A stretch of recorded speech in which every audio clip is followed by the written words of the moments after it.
Ceux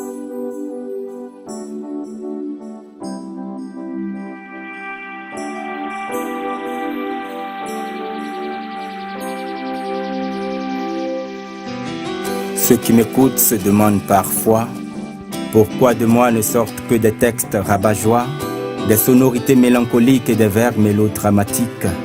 Eh bien, laissez-moi vous dire pourquoi. En fait, c'est parce qu'il y a des tas de choses que je regrette. C'est vrai, j'ai oublié l'école de dimanche, mais je garde encore mes années ado où je me plaquais un body sans manches qui me donnait cet air de macho. C'était l'âge des idoles. Partout dans ma chambre, des posters de Lady Gaga. De quoi me calmer les hormones, ou du moins les mettre sous contrôle. J'avais tout transformé en Golgotha. Pour mes propres parents, j'étais devenu une proie, un vrai Dracula. Je faisais ce que je voulais en toute inconscience. Et c'était ça mon adolescence. Une tranche d'âge que je regrette. Aujourd'hui où je me rends compte que j'avais le choix.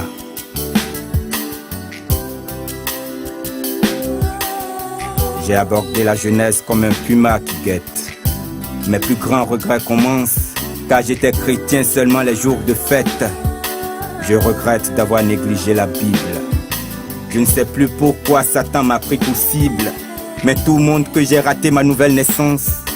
Savez-vous que je n'ai jamais eu une vie de prière? Eh bien parce que depuis l'enfance, j'ai fait alliance avec la bière. Inutile de me parler de la foi. C'est moi-même qui ai interdit Saint-Esprit chez moi. Oh oui, je sais que c'est impoli, mais seulement tu vois, je ne veux plus vivre dans l'hypocrisie. Je regrette d'avoir livré Jésus-Christ au Sanhédrin. Et c'est parce que j'ai refusé de regarder le serpent d'airain. Je regrette d'avoir déserté mon église. Et franchement, j'ai peur qu'un jour tout ça me détruise. Je regrette de n'avoir accordé mon respect qu'aux nantis. Je regrette mon manque de charité. L'argent était ma seule garantie. Je regrette d'avoir critiqué mes dirigeants. Je me moquais des chrétiens zélés. Je regrette, ça me fait pleurer, je ne pourrais remonter le temps. Je regrette des tas de choses, je voudrais bien corriger. Je regrette d'avoir vendu mon droit d'aînesse. Je priais avec 3 sœurs, je sortais avec ma nièce. Toute ma jeunesse, j'ai vécu dans la fornication. J'aspire au paradis et me voilà toujours un chrétien caméléon. Je regrette chaque minute de masturbation. Oh non, je suis impur, j'ai peur de la bataille de Armageddon. Je regrette d'avoir accusé ma mère de m'aplao. La liste est longue et j'ai honte. Désolé, je suis complètement KO. De toute ma vie chrétienne, je n'ai jamais fait un seul jour de jeûne. Je suis une coquille vide et Satan se fout de ma gueule. Je regrette de n'avoir jamais rien fait de mes propres mains. Je suis bardé de diplômes, de projets, mais c'est moi qui ai toujours faim. Je regrette d'avoir emprunté un raccourci pour être gradé. Le Dieu d'Abraham prenait son temps, alors moi, j'ai dû devenir pété. Je regrette, je suis membre d'une secte, d'un autre mystique. Je suis sorcier, initié, auteur de 10 morts tragiques. Je regrette de n'avoir jamais donné ma dîme.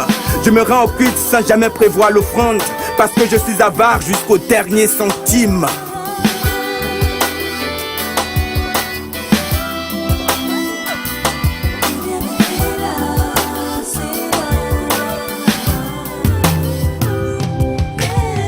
Bien-aimé, telle est la vie chrétienne que j'ai toujours menée. Mais j'ai commencé à regretter le jour où je me suis posé une seule question. Si je mourais dans cet état, serais-je digne du pardon de Christ? Je crois que non. C'est pourquoi, bien-aimé, je confesse tous les péchés ci-dessus énumérés. Et je voudrais tout de même que toi aussi, toi qui n'es pas vraiment différent de moi, devant ton Sauveur Jésus-Christ, tu fléchisses genoux. C'est l'heure de la confession et de la repentance.